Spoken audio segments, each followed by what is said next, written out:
पहले दिन जॉब पे गए होंगे, जो वर्दी पहनी होगी, तब क्या लग रहा था कि ये ज़्यादा बेटर है या जो मैं सिंगिंग एक्टिंग करता हूँ वो ज़्यादा बेटर है? वर्दी का तो एक अपना अलग मजा है।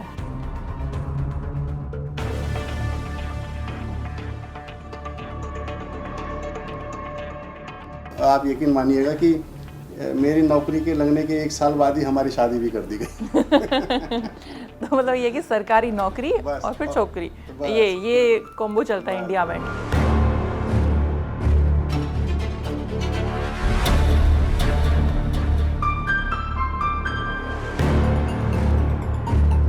कि अगर किसी क्रिमिनल का दिमाग खराब हो रहा हो तो दिल्ली में क्राइम कर ले 100% वो पकड़ा जाएगा। नमस्कार, आप देख रहे हैं हमारा खास कार्यक्रम पहाड़ के गौरव और मैं हूं आपके साथ सरिता तिवारी। आज के हमारे इस कार्यक्रम में जो खास मेहमान हैं वो हैं एसीपी परमिंदर रावत जी, जो कि सिर्फ एसीपी नहीं है बल्कि एक एक्टर भी हैं और एक सिंगर भी हैं और काफ़ी कुछ करते हैं। तो आज उन्हीं के बारे में हम जानेंगे और किस तरह से सारी चीज़ों को मैनेज करते हैं और यहाँ तक कैसे पहुँचे, इन सब पर उनसे हम बातचीत करेंगे आज के कार्यक्रम में। पहले दिन जॉब पे गए होंगे, जो वर्दी पहनी होगी, तब क्या लग रहा था कि ये ज़्यादा बेटर है या जो मैं सिंगिंग एक्टिंग करता हूँ वो ज़्यादा बेटर है? वर्दी का तो एक अपना अलग मजा है।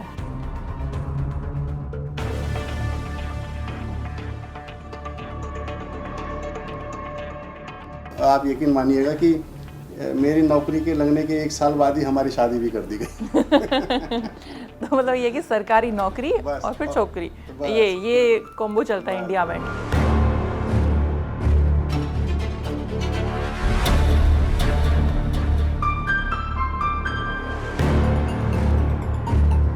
कि अगर किसी क्रिमिनल का दिमाग खराब हो रहा हो तो दिल्ली में क्राइम कर ले 100% वो पकड़ा जाएगा। तो सर, आपका बहुत बहुत स्वागत है। नमस्कार। जैसे मैंने अभी कहा कि आप एसीपी भी हैं, आप सिंगर भी हैं और आप एक्टर भी हैं। तो मैं मतलब जो सबसे पहले मेरे मन में जो सवाल आ रहा है कि एसीपी होके, क्योंकि पुलिस एक ऐसी जॉब होती है आपके पास, आप 24 घंटे ऑलमोस्ट बिजी रहते हैं, उसमें से एक्टिंग के लिए टाइम निकालना। आपने कई सारी गढ़वाली मूवीज़ की हैं, बॉलीवुड मूवीज़ जो है सर कर चुके हैं, आपने कई सारी फिल्मों में गाने भी गाए हैं। मैनेज कैसे करते हैं आप? समय निकालना पड़ता है और मैं ज़्यादातर जो छुट्टियां वगैरह लेता हूँ तो सेलेक्टेड काम करता हूँ, क्योंकि लगातार तो काम कर नहीं सकते, वो पॉसिबल नहीं है।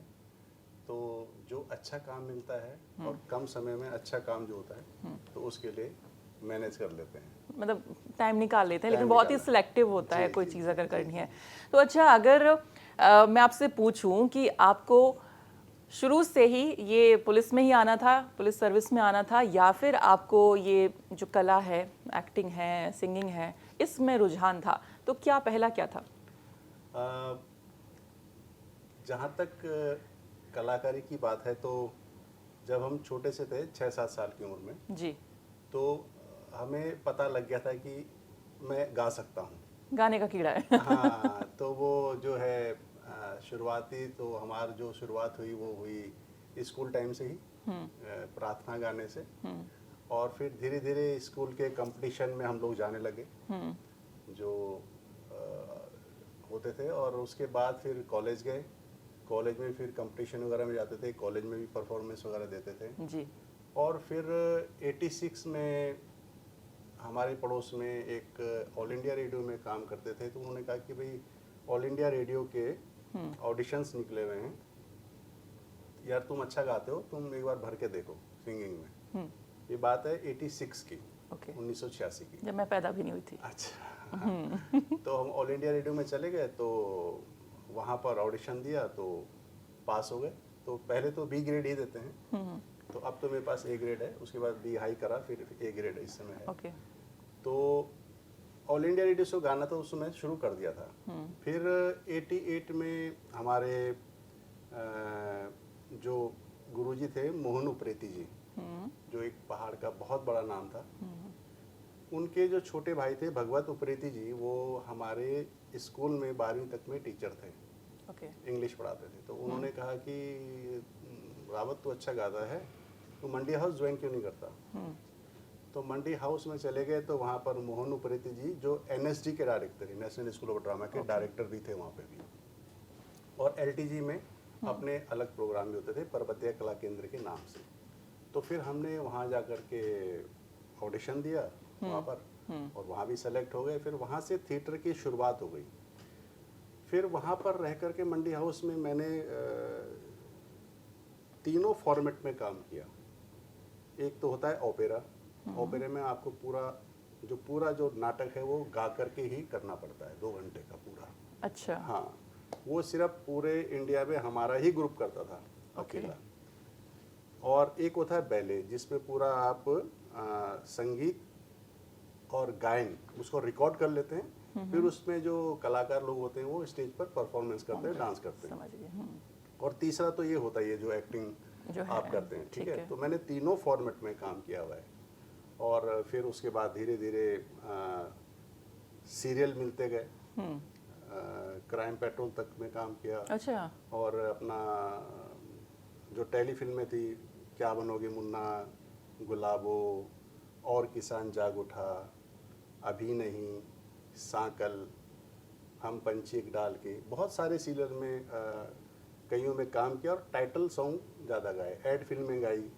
तो इस तरह से शुरुआत होती गई। फिर ICCR की तरफ से फॉरेन टूर भी करे, कोरिया, चाइना, हांगकांग, बैंकॉक, और हिंदुस्तान के तो खैर लगभग बहुत सारी जगह पर हमने परफॉर्मेंस दी है। अच्छा, ये जो आपका जो परफॉर्मेंस और ये थिएटर ये सब जो चल रहा था, तो इस दौरान पढ़ाई क्या चल रही थी तब? आप मतलब किस क्लास में थे या ग्रेजुएशन में थे? तो ये जो एजुकेशन वाला है, क्योंकि साथ में ये भी मैनेज करना होता है, तो ये कहाँ था, ये क्या कर रहा था? तो ग्रेजुएशन तो इवनिंग कॉलेज होता था, जानबूझ के इवनिंग कॉलेज लिया। अच्छा। हाँ, तो उसमें BA पास करा हमने, नॉर्मल जो होता है। और उसके साथ साथ फिर इधर थिएटर भी करते रहे, और शाम को कॉलेज चलता रहा। शाम को कॉलेज, इस तरह से इस तरीके से हो गया। इस तरह से मैनेज होता रहा। तो कॉलेज होने के बाद ये सारी चीज़ें कंटिन्यू रही आपकी क्या? हाँ बिल्कुल, वो बिल्कुल नहीं छूटी। और जॉब की जहाँ तक बात है कि जॉब में कैसे आया, तो पहले तो दिमाग में था कि भाई थिएटर ही करना है। तो हमारे उस समय पे क्या होता था कि आज की तरह बच्चों को जैसे आज कितने सारे ऑप्शन खुले हुए हैं, OTT प्लेटफॉर्म है और बहुत सारे चैनल्स हैं जिनमें अलग अलग सीरियल चलते हैं। तो क्रिकेट में देख लीजिए, IPL शुरू हुआ तो बहुत लोगों को चांस मिल गया। तो इसी तरह से हमारे ज़माने में तो कुछ होता ही नहीं था, सीधा पता लगता था कि अमिताभ बच्चन की एक फिल्म आ गई या धर्मेंद्र की फिल्म आ गई, तो ऑप्शन खुले हुए नहीं थे। तो हमारे फादर क्योंकि गवर्नमेंट जॉब करते थे, तो एक दिन बिठाया उन्होंने आराम से, और दिन भी बोलते थे, अरे तू कहाँ जाता रहता है बेटा, ठीक है ये भी ठीक है। जब अच्छा परफॉर्मेंस देखने हमारे आते थे तो बड़े खुश होते थे, यार बड़ा अच्छा कर रहा है। लेकिन वो ये कहते थे कि बेटा कल तेरे 2-4-5 साल में तू शादी वादी करेगा, तो एक घर के खर्चे के लिए कुछ तो चाहिए। और थिएटर में आज भी कुछ नहीं मिलता, आप यकीन मानिए। आज भी मंडी हाउस में मैंने देखा है कि लोग जो थिएटर के बच्चे जो पूरे 3-3, 4-4 महीने रिहर्सल करते हैं, उसके बाद भी वो अपनी टिकटें खुद बेच रहे होते हैं, स्पॉन्सर ढूंढ रहे होते हैं कि कोई किसी तरह से उनका शो हो जाए। तो बस यही था। तो फिर दिमाग में बात बैठी, फिर तैयारी करी, तो फिर पुलिस में भर्ती हो गए। और पहली ही नौकरी में दिया और पहली ही में सेलेक्ट हुए। उसके बाद फिर हमने कोई दूसरी जॉब की तरफ देखा ही नहीं कि कहीं और भी ट्राई करा जाए। अच्छा। तो बस मतलब, और इधर से मैनेज होता रहा, सेलेक्टेड काम इस समय कर पाते हैं। तो ये पब्लिक सर्विस जो आपने एग्जाम दिया होगा, पहला ही अटेम्प्ट में आपका निकल गया था? पहले अटेम्प्ट में निकल गया था। ठीक है। एक जैसे होता नहीं कि एक होता है पैशन होता है, जैसे आपका एक्टिंग और सिंगिंग में रहा, लेकिन जैसा आपके फादर भी कहते थे, एक कम से कम एक आमदनी ऐसी हो जिससे घर का खर्चा वर्चा चलता रहे, एक सिक्योरिटी होती है वो चीज़। बिल्कुल, वो सही भी कह रहे थे। और लेकिन आज के ज़माने में कई सारे बच्चे कंफ्यूज होते हैं कि अपना पैशन हम फॉलो करें या सिर्फ एक फिक्स इनकम की एक सिक्योर नौकरी हम देखें। लेकिन आपने अपना पैशन भी बरकरार रखा और अपनी एक सिक्योरिटी भी बना के रखी, और अच्छी खासी सिक्योरिटी, है ना। तो ये चीज़ है। आज हमारे जो व्यूअर्स हैं सर, ज़्यादातर युवा हैं और आई थिंक इन सारी चीज़ों को समझते भी होंगे कि किस तरह से करियर को लेके दिक्कतें होती हैं, क्या करें क्या नहीं करें। खासकर उत्तराखंड में जहाँ पर पेपर लीक जैसे इश्यूज़ हो जाते हैं, और क्योंकि वहाँ पे प्राइवेट सेक्टर में इतना स्कोप नहीं है, उतनी ज़्यादा कंपनीज़ वहाँ पे नहीं है, तो बच्चे या तो कुछ ना कुछ स्टार्टअप करते हैं, स्वरोजगार योजनाएं चल रही हैं अपने राज्य में, या फिर सरकारी नौकरी की तरफ भाग रहे हैं। तो जो सरकारी नौकरी की तरफ भाग रहे हैं उनके लिए मैं आपसे जानना चाहूँगी, आपने ये जो एग्ज़ाम दिया, तैयारी थोड़ा सा बता दीजिए कि कैसे आपने तैयारी की, किस तरीके की आप बुक्स मतलब आप लेते थे, कौन सी बुक आपने रेफ़र करी हैं, किस तरीके से तैयारी के लिए टाइम देते थे? जनरल नॉलेज से रिलेटेड तो न्यूज़पेपर वगैरह हम लोग रेगुलर पढ़ते थे। और उस समय जो एसएससी की बुक्स वगैरह आती थी, जो एक हम आईटीओ में एक बुक शॉप था, उससे ले लेते थे। फिर कुछ इंस्टीट्यूट हमने ज्वाइन करे, तो उस तरह से करते करते और पढ़ते। इंटरनेट वगैरह तो उस ज़माने में हमारे टाइम में होता नहीं था। तो बस ये कि ऐसे 3-4 लड़के बैठ करके अपना लाइब्रेरी चले जाते थे और आपस में डिस्कशन वगैरह करके, उस समय की बात बता रहा हूँ, आज से 33 साल पुरानी बात। तो हमारे टाइम पे तो ऐसे होता था, सेल्फ स्टडी पर ज़्यादा जोर रहता था। तो बस इस तरह से होता था। ठीक है। आज के बच्चों के लिए मैं ये कहना चाहूँगा कि सबसे पहले तो फोकस करें कि आपका टारगेट क्या है, कि आप कहाँ जाना चाहते हैं। अमूमन होता क्या है कि कुछ बच्चे ही होते हैं जो एकदम सटीक एकदम अपना टारगेट पकड़ लेते हैं, बाकी कंफ्यूज रहता है, यार मैं ये करूँ, सिक्योरिटी भी चाहिए, ये भी चाहिए। लेकिन आजकल के जो युवा हैं वो बहुत समझदार हैं, वो बहुत छोटी उम्र में ही पकड़ लेते हैं कि यार मुझे इंजीनियरिंग लाइन में जाना है, इसमें जाना है, किस में जाना है। और बाकी जहाँ तक पहाड़ की बात करूँ तो पहाड़ में अभी जो है उस हिसाब के इंस्टीट्यूट तो है नहीं बड़े बड़े कि जहाँ पर बच्चा ट्रेनिंग ले। तो अभी भी पहाड़ के जो हमारे बच्चे हैं उनका जो मेन फोकस रहता है वो रहता है आर्मी। हमारे यहाँ का आजकल ज़्यादातर बच्चे बता रहा हूँ मैं कि वो उनका पहला फोकस ही आर्मी रहता है। और जब वो आर्मी में बहुत मेहनत के बाद भी सेलेक्ट नहीं हो पाते, तब वो दिल्ली की तरफ, मुंबई की बहुत तरफ। सदमा लगता है बच्चों को। अभी पीछे आप देखेंगे कितनों ने खुदकुशी कर ली। हाँ बिल्कुल। और हमारे पहाड़ में तो आज की डेट में भी जो बच्चे 10वीं पास कर लेते हैं और अगर वो लड़का फौज में सिपाही भर्ती हो जाता है तो वो बड़े गौरव की बात मानी जाती है। और आप यकीन मानिएगा कि आज आपको इस बात पे वैसा लगेगा कि जो वहाँ की जो लड़कियाँ भी हैं तो वो भी एक फौजी से शादी करना चाहती हैं। अच्छा। हाँ, वो मतलब वो चाहती हैं कि लड़का फौज में हो या फिर दिल्ली में जॉब करता हो। मतलब अब तो फौज की नौकरी सर 4 साल की हो गई है। अब क्या ड्रीम आपको लगता है बच्चों का वही रहेगा? वो सिक्योरिटी अब सिर्फ 4 साल की रह गई है। उसमें आगे भी उनके लिए ऑप्शन खुलेंगे, गवर्नमेंट जॉब्स वगैरह। कहीं ना कहीं ऐसा नहीं है कि गवर्नमेंट, मुझे लगता है कि गवर्नमेंट उनको अधर में छोड़ देगी। तो कहीं ना कहीं किसी न किसी डिपार्टमेंट में उनको एडजस्ट किया जाएगा, मुझे लगता है। तो आपने बताया कि फर्स्ट जो अटेम्प्ट आपने दिया उसमें आपका क्लियर हो गया था। अच्छा, दूसरा सवाल ये है इसी से रिलेटेड कि एग्ज़ाम देने के बाद इंटरव्यू जो प्रोसेस होता है, इंटरव्यू राउंड होता है, तो किस तरह के क्वेश्चंस हुआ करते थे आपके टाइम पे? मतलब अब क्या आपको डिफरेंस लगता है और क्या मतलब कुछ अगर बताना चाहें? हमारे टाइम पर तो ज़्यादातर जनरल नॉलेज से रिलेटेड ही पूछे जाते थे इंटरव्यूज़ में भी। और बाकी ये कि कहाँ रहते हो, अगर पुलिस फोर्स में क्यों आना चाहते हो, क्या आपकी बैकग्राउंड है, ये इस तरह के ही होते हैं। ज़्यादातर क्वेश्चन जो होते थे जनरल नॉलेज से ही रिलेटेड होते थे इंटरव्यूज़ में। जी। तो आप कितना अंतर देखते हैं आपके टाइम में सरकारी नौकरियों की भर्ती प्रक्रिया को लेकर और जो अब है, अब की भर्ती प्रक्रिया, क्या वैसा ही चला आ रहा है उसी ढर्रे पे या कुछ बदलाव हुआ है? ढर्रा तो ये है कि आपके जो पेपर लीक जैसे आपने बोला, ये बहुत बड़ा मुद्दा है और बहुत जगह हमको ये सुनने को मिलता है, आपको भी सुनने को मिला होगा कि यार वहाँ पर पेपर लीक हो गया, उधर आपके टाइम पर होते थे पेपर लीक? मुझे लगता है कि शायद नहीं, उस समय तो हमने कभी इतना सुना नहीं था उस समय पर। तो राज्य बनने के पहले ही कह सकते हैं, तब तो नहीं होते। उत्तराखंड की तो मैं बात नहीं कर पाता, सॉरी उत्तराखंड की बात नहीं करूँगा इस समय पे।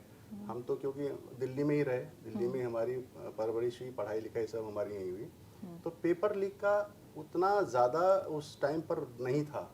ये पेपर लीक का जो है पिछले 10-12 साल से ही शुरुआत हुई है, राज्य बनने के बाद जब से अलग ये जो जब से आयोग गठन हुआ है। सबसे बड़ी बात क्या हुई कि जब से ये जो इंस्टीट्यूट खोले ना, जहाँ पर कहते हैं कि आपको इंजीनियरिंग लाइन में जाना तो ये करिए यहाँ एडमिशन लीजिए, तो जो ये इंस्टीट्यूट वाले थे इन लोगों ने बड़ी बड़ी रकमें दे करके मैनेज किया उन अथॉरिटीज को जो कई पता पकड़े भी लगा, गए, हाँ जी। और फिर वो कई पकड़े भी गए। कई कोचिंग तो ये जो पेपर लीक का जो सिलसिला हुआ, ये तब से शुरू हुआ, ज़्यादा लाइमलाइट में भी आया। और फिर वो भी अपने को समझते थे कि हाँ भाई, हमारा जो ये इंस्टीट्यूट है, देखिए इतने बच्चों ने हमारे यहाँ से इसको क्रैक किया, ये किया, जो भी है, तो इस तरह से।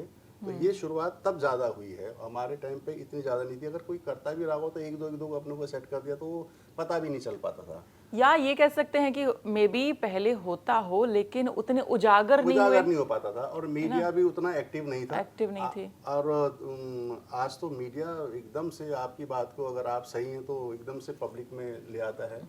तो उस समय पर ऐसा कुछ नहीं था, हर चीज़ बड़ी अगर होती भी थी तो वो किसी को कुछ डर नहीं होता था। आज तो अगर जितने बड़े जो भी चीज़ें हो रही हैं, लेकिन आदमी को ये भी डर रहता है कि यार कहीं ये मेरा रिकॉर्ड ना कर रहा हो, यार ये ऐसा ना हो, 1 मिनट में वीडियो बन जाता है। आराम तो से। हर एजेंसी जो है वो डर के भी काम करती है। लेकिन कुल मिलाकर के अब जो इस समय जो बच्चे हैं वो बहुत मेहनती हैं।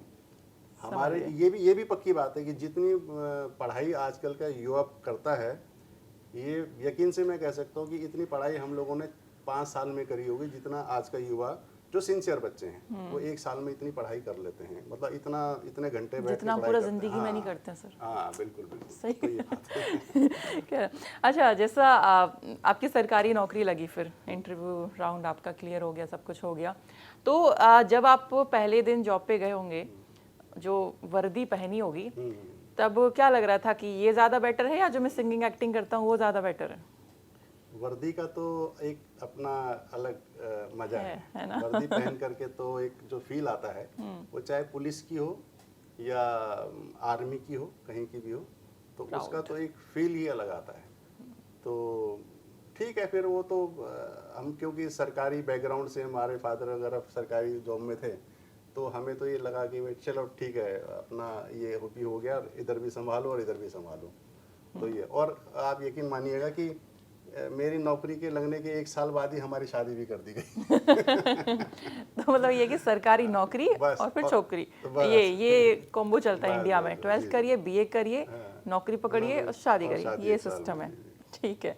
अच्छा, जब आप, मैंने कहा जब पहले दिन नौकरी पे गए तो मतलब बन के कैसा लग रहा था? मतलब कि एक होता नहीं है कि अब किस तरह की, मतलब इस फील्ड में रिस्क रहती है, या आप इस फील्ड में आए एकदम से अपना पैशन छोड़ के, तो कैसा लग रहा था कि मतलब ये बढ़िया नौकरी है, और किस तरह की मतलब चैलेंजेस इसमें आपको फेस करने पड़ते हैं? क्योंकि जितना मुझे समझ में आता है कि इसमें काफ़ी रिस्क भी हो सकती है, आप कई सारा जो क्राइम है वो भी टैकल करते हैं, क्रिमिनल्स को टैकल करते हैं, तो वो एक्सपीरियंस आपका इस फील्ड में कैसा रहा?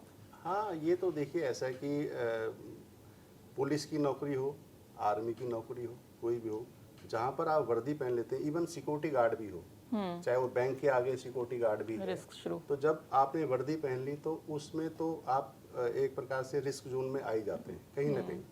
तो लेकिन जहाँ तक दिल्ली की बात है, तो दिल्ली में आप इतना वो ऐसा नहीं है कि भाई आपको और स्टेट की तरह जैसे पुलिस पर बहुत दबाव रहता है।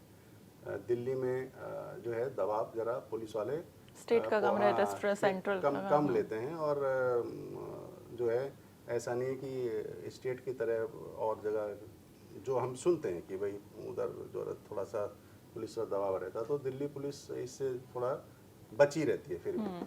दिल्ली पुलिस का जितना मैंने पर्सनली मतलब एक्सपीरियंस किया है कि बहुत ही क्विकली एक्शन लेते हैं। बिल्कुल बिल्कुल, तो ऐसा नहीं है कि और मैं तो ये कहता हूँ कि अगर किसी क्रिमिनल का दिमाग खराब हो रहा हो तो दिल्ली में क्राइम कर ले, 100% वो पकड़ा जाएगा, बिल्कुल 100%। हाँ, छोटी मोटी चीज़ों पे तो क्या होता है ना, एक पुलिस वाले के ऊपर ही के पास बहुत सारे केस होते हैं, 70 केस 80 केस, लेकिन अगर कोई हाई प्रोफाइल केस हो गया या कुछ ऐसा केस जिसमें कि वाकई ऐसा लगता है कि भाई ये करना है, तो आप आज तक देख लीजिए जितने भी कोई, चाहे रात को 3 बजे किसी ने कोई कांड किया हो अंधेरी गली में या कहीं पर भी, वो पकड़ में आएगा। तो दिल्ली पुलिस के जो इन्वेस्टिगेशन जो है वो बहुत हाई लेवल का है। अच्छा, जैसे बहुत सारे उत्तराखंड में माँ बाप हैं, वो अपने बेटा या बेटी को पुलिस सर्विस में जो है भेजना चाहते हैं, आईपीएस बनाना चाहते हैं, और कई बार होता है कि उतने मतलब फाइनेंशियली उतने सिक्योर नहीं होते हैं, या उतनी नहीं होता है कि भैया इतना टाइम तक उनको तैयारी करवाते रहें। ज़रूरी नहीं है कि फर्स्ट अटेम्प्ट में निकल ही जाए, सेकंड भी हो सकता है, थर्ड भी हो सकता है, लकीली आप निकल गए। तो कुछ ऐसा होता है कि मतलब कुछ उनको कोई फाइनेंशियल एड मिल जाए या कुछ इस तरीके की कोई कोचिंग्स भी होती हैं क्या दिल्ली में या फिर उत्तराखंड में अवेलेबल होती हैं क्या? दिल्ली में भी दिल्ली पुलिस परिवार जो है वो चलाता है एक अपना, अच्छा। लेकिन वो सिर्फ दिल्ली पुलिस परिवार के बच्चों के लिए है। अच्छा। लेकिन कई लोग स्पॉन्सर भी करते हैं बच्चों को, ऐसे हैं, ऐसे लोग हैं। और जो एक जो जो बच्चे हैं वो अगर इस सिविल सर्विसेज सेवा में आना चाहते हैं, आईपीएस वगैरह का, तो खैर इतना मुझे वो नहीं है, लेकिन मुझे इतना पता है कि दिल्ली में हो या पूरे भारत के अलग अलग शहरों में आजकल तो कोचिंग इंस्टीट्यूट हैं, वो सारे का सारे वो फीस लेते हैं और फीस लेकर के अपना वो तैयारी करें बच्चे और उसके बाद फिर एग्ज़ाम वगैरह दें। तो यही है फिलहाल तो इसका। क्योंकि जैसे उत्तराखंड में मैंने भी देखा है कि बेचारे पहाड़ से नीचे की तरफ आते हैं, देहरादून में रह रहे हैं, रेंट दे रहे हैं, प्लस अपनी कोचिंग भी कर रहे हैं और उस ऊपर से पेपर लीक हो जाते हैं। तो ये बहुत बड़ा ही हाँ दुर्भाग्य है कि मतलब किस पे डिपेंड हो कि मतलब कंफर्म की वो चीज़ हो ही जाएगी। उत्तराखंड सरकार बहुत टाइट हो गई है इस मामले में, काफ़ी टाइट हो गई क्योंकि बहुत फजीयत हुई है ना, कई पेपर लीक हुए हैं। तो मुझे नहीं लगता कि अब किसी की हिम्मत होगी, क्योंकि अब जो कानून भी बड़ा सख्त बन गया है और कोई भी इंसान इसको करने से पहले डरेगा कि भैया अगर पकड़ में आ गए तो फिर जो है ना धरे के धरे रह जाएंगे। तो तब ये था कि बात करके पता लगा कि मतलब 30 साल पहले उतने पेपर लीक जो है नहीं हुआ करते थे, और हुआ भी करते होंगे तो वो उजागर नहीं होते थे। ठीक है, होते भी रहे होंगे तो अच्छा एक्टिंग की अब थोड़ा सा बात कर लेते हैं। एक्टिंग में आपके अगर मैं सबसे फेवरेट एक्टर की पूछूं कि मतलब कि कौन आपके फेवरेट एक्टर हैं बॉलीवुड में खासकर, तो वो कौन है? बॉलीवुड में जो मेरे इस समय क्या कहते हैं, मनोज वाजपेयी। अच्छा, इस समय तो उस समय कौन थे? और उस समय पर तो हमारे अमिताभ बच्चन, अच्छा, जितेंद्र, ओके। धर्मेंद्र, ये लोग होते थे। तो किसकी एक्टिंग आपको ज़्यादा बेटर लगती है, मतलब या जिसकी आपने कभी कॉपी करने की कोशिश की है, मिमिक्री वगैरह ऐसे? नहीं, मिमिक्री कभी नहीं करी। मैंने नहीं अपने उत्तराखंड की जितने भी फिल्मों में काम किया है वो अपने ही स्टाइल से किया है और जिस तरह का कैरेक्टर होता है उसी हिसाब से मैं करता हूँ। जैसे मेरी अभी एक फिल्म आई थी सुशीला रावत जी के निर्देशन में, चक्रव्यूह, तो उसमें एक नेगेटिव कैरेक्टर था। निशंक जी के उपन्यास पर आधारित थी यू कनु रिश्ता, वो गणेश वीरान जी और BS नेगी जी के निर्देशन में। तो उसमें एक फादर का कैरेक्टर था जो अभी आपका मैं सबसे फेवरेट कैरेक्टर गढ़वाली मूवीज में कौन सा रहा है अब तक की फिल्मों में? मैंने अभी तक जितने भी कैरेक्टर किए हैं सारे अलग अलग करे हैं। जैसे मेरी एक उत्तराखंड के दर्शकों ने जरूर मेरी फिल्म देखी होगी, घन्ना भाई MBBS, ठीक है, कॉमेडी फिल्म थी, उसमें जो सरपंच बना था घन्ना भाई। हाँ। और दूसरी थी अपना क्या कहते हैं दरोल्या, उसमें एक राणा जी का रोल था, राणा जो गैंगस्टर होता है।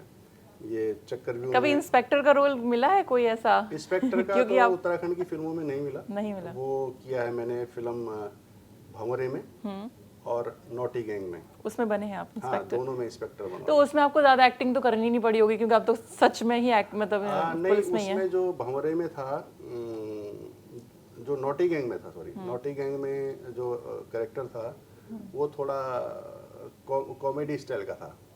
जैसे होता ना वो कि थोड़ा सा इंस्पेक्टर है लेकिन थोड़ा सा फनी है। हाँ, फनी वाला उस तरह का था। अच्छा, कुछ उसकी एक आध डायलॉग अगर आप डिलीवर करके बता सके हाँ, तो हाँ, मजा आ जाएगा।